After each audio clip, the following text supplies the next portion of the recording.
I'm moving to Manhattan for the first time today. I live in Staten. My condolences. Listen, I've said this to you before. I'll say it again. I love this movie. It's just so fantastic. And I think fans, everyone's going to love it. It's just, I want to say congrats. Thank you. Thank you. So one of the things about making movies and TV is it's really hard sometimes to get audiences to connect emotionally with material and getting them to really feel. And I've seen it twice now, and both times I get so emotionally invested. So what has it been like for the two of you watching audiences really connect with the film, and many people like crying, myself included?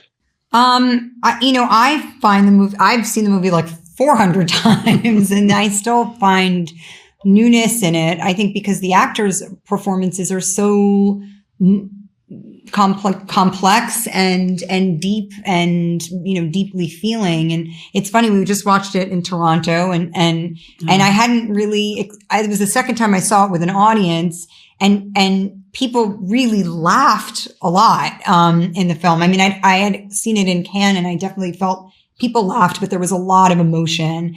And in Toronto, I really got to experience the humor of the movie, which I was so relieved about, because, you're making it, and I found so many parts of it to be hilarious, but of course you don't know if it's just you and, you're like working in a vacuum. And so it was very validating actually to see it in the festival, because it was, it's such a huge group, diverse group of people. And so that made me feel like there was, this is like a universal, there's a universality to it, to the film.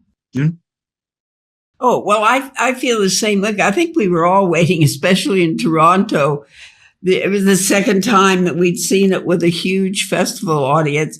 And we were all, are they going to laugh? Do you think they'll get everything? I mean, and they did. It was a wonderful, wonderful experience to be in there and feel their reaction to everything. It was great. And also to see June's face so massive. So big. Yes. Could you believe that? I was like, whoa, that is a really big screen. She's got a big face.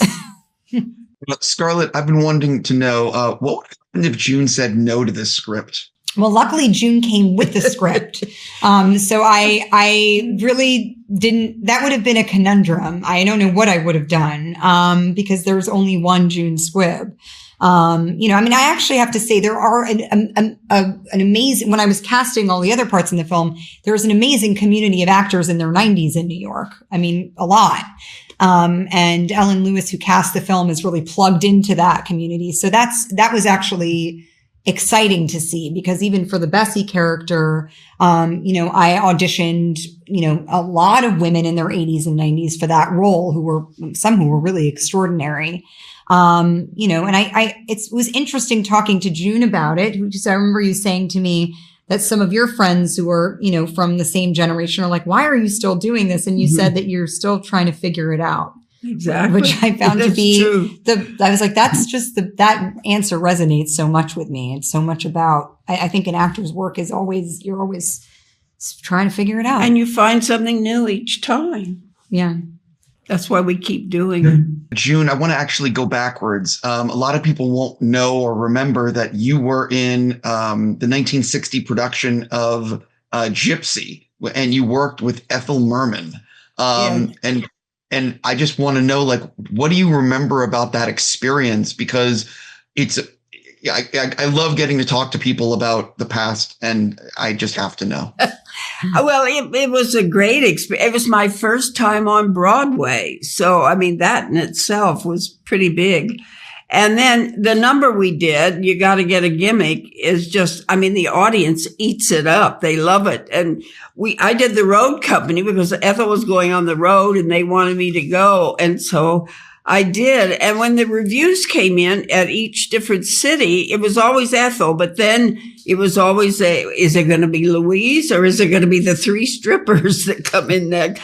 And we did pretty well at all those reviews. And it was just exciting number for people to see. And, I loved her. She was wonderful. She told me dirty jokes all the time. And she would stand behind me. I remember just before an entrance I had, and I was to go out and flick my lights. And she stood behind me, June. And then she'd tell me a dirty joke. And then I went out and did my lights. And this went on and on. But she was great. She really was. And she liked her company. She loved doing Gypsy. She really loved doing that show. Thank you for sharing that story. I appreciate it.